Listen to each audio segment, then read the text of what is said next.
ଏହି ପବିତ୍ର ମାଟିର ପ୍ରତିଟି ସ୍ପନ୍ଦନରେ ଦେଶପ୍ରେମକୁ ସାଇତି ରଖିଥିବା ମୋର ସମସ୍ତ ଭାରତୀୟମାନଙ୍କୁ ମୋର ପ୍ରଣାମ।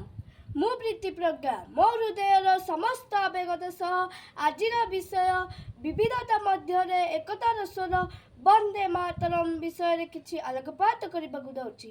ଆମ ଦେଶ ସମ୍ବିଧାନ ପ୍ରଣୟନର ଠିକ୍ 2 ଦିନ ପୂର୍ବରୁ 24 ଜାନୁଆରୀ 1950 ମସିହାରେ ସମ୍ବିଧାନ ସଭାର ଶେଷ ବୈଠକରେ ଆମ ରାଷ୍ଟ୍ରର ପ୍ରଥମ ରାଷ୍ଟ୍ରପତି ଡକ୍ଟର ରାଜେନ୍ଦ୍ର ପ୍ରସାଦ ସ୍ପଷ୍ଟ କରିଥିଲେ, ସ୍ୱାଧୀନତା ସଂଗ୍ରାମ ବେଳେ ଶ୍ରୀ ବଙ୍କିମ ଚନ୍ଦ୍ର ଚାଟାର୍ଜୀଙ୍କ ରଚିତ ବନ୍ଦେ ମାତରମ୍ର ଅବଦାନ ଅତୁଳନୀୟ। ଶ୍ରୀ ରବୀନ୍ଦ୍ରନାଥ ଠାକୁରଙ୍କ ରଚିତ ଜନଗଣ ମନ ଆମ ଜାତୀୟ ସଙ୍ଗୀତ ହେଲେ ମଧ୍ୟ ବନ୍ଦେ ମାତରମ୍କୁ ସମାନ ସମ୍ମାନ ଓ ମର୍ଯ୍ୟାଦା ଦିଆଯିବ ଓ ତାହା ସହ ଏହା ଆମର ଜାତୀୟ ଗୀତ ହେବ। ଆମ ଜାତୀୟ ସଙ୍ଗୀତ ଜନଗଣ ମନ ଆମ ଦେଶର ବିବିଧତା ଓ ସାର୍ବଭୌମତାକୁ ପ୍ରତିପାଦିତ କରୁଥିବା ବେଳେ ଆମ ଜାତୀୟ ଗୀତ ବନ୍ଦେ ମାତରମ୍ ଆମ ଭାରତ ମାତାର ସୌନ୍ଦର୍ଯ୍ୟ ଓ ଶକ୍ତିର ବର୍ଣ୍ଣନା।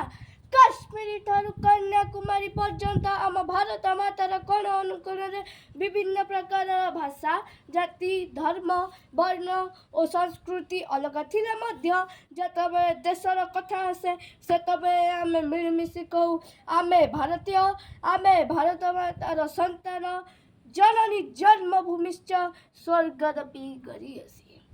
ଇତିହାସ ସାକ୍ଷୀ ଅଛି, ସ୍ୱାଧୀନତା ସଂଗ୍ରାମୀମାନେ ଯେତେବେଳେ ବୁଲେଟ୍ ସାମ୍ନାରେ ଓ ଫାଶୀ ଖୁଣ୍ଟରେ ଛିଡ଼ା ହୋଇ ବନ୍ଦେ ମାତରମ୍ ଚିତ୍କାର କରୁଥିଲେ ସେତେବେଳେ ସେମାନଙ୍କ ପଛରେ କୌଣସି କ୍ୟାମେରା ନଥିଲା ବା ଲାଇଟ୍ ପାଇବାର ମୋହ ନଥିଲା।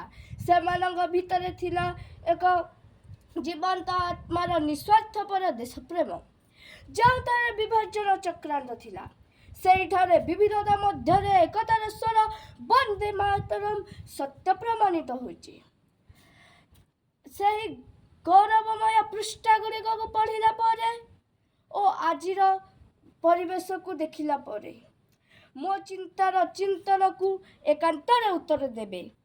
ବିବିଧତା ମଧ୍ୟରେ ଏକତାର ସ୍ୱର ବନ୍ଦେ ମାତରମ୍ର ସମ୍ପୂର୍ଣ୍ଣ ଆତ୍ମୀୟତା ବର୍ତ୍ତମାନ ଅଛି ତ? ଶରୀର ଜୀବନ୍ତ ଆତ୍ମା ପାଇଁ ଓ ଚାଲିଗଲେ ଜଡ଼ ପଦାର୍ଥ।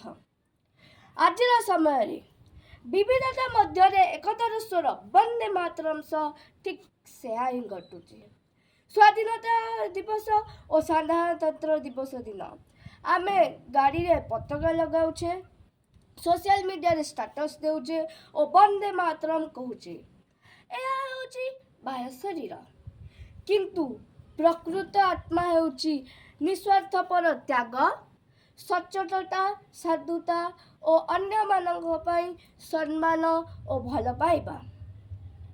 ଯେଉଁ ବିବିଧତା ଆମର ଗର୍ବ ଥିଲା ତାହା ଏବେ ଧୀରେ ଧୀରେ ବିଭାଜନରେ ପରିଣତ ହେଉଛି। 100 ବର୍ଷ ତଳେ ଇଂରେଜମାନେ ଆମକୁ ଭାଗ ଭାଗ କରୁଥିଲେ, ଆଉ ଆଜି ଆମେ ନିଜେ ନିଜକୁ ଭାଗ ଭାଗ କରୁଛେ। ଆଜି ଆମେ ଜାତି, ଧର୍ମ, ବର୍ଣ୍ଣ, ଭାଷା ଓ ଅନେକ ସ୍ୱାର୍ଥ ପାଇଁ ନିଜ ନିଜ ଭିତରେ ଲଢ଼େଇ କରୁଛେ। ଶେଷରେ ମୁଁ ଏତିକି କହିବାକୁ ଚାହେଁ ଯେ ବାହ୍ୟ ଦେଖିବାକୁ ଛାଡ଼ି ପରିବେଶ ସୁରକ୍ଷା ଓ ଦେଶ ଗଠନରେ ଭାଗିଦାର ହେବା ଦ୍ୱାରା ବିବିଧତା ମଧ୍ୟରେ ଏକତାର ସ୍ୱର ବନ୍ଦେ ମାତରମ୍ର ସମ୍ପୂର୍ଣ୍ଣ ଆତ୍ମୀୟତା ଫେରିଆସିବ। ବନ୍ଦେ ମାତରମ୍। ସୁଜଳାಂ ସୁଫଳାಂ ମଳୟଜ ଶୀତଳାಂ ଶସ୍ୟ ଶ୍ୟାମଳାಂ ମାତରମ୍। ବନ୍ଦେ ମାତରମ୍, ବନ୍ଦେ ମାତରମ୍, ବନ୍ଦେ ମାତରମ୍। ଜୟ ହିନ୍ଦ।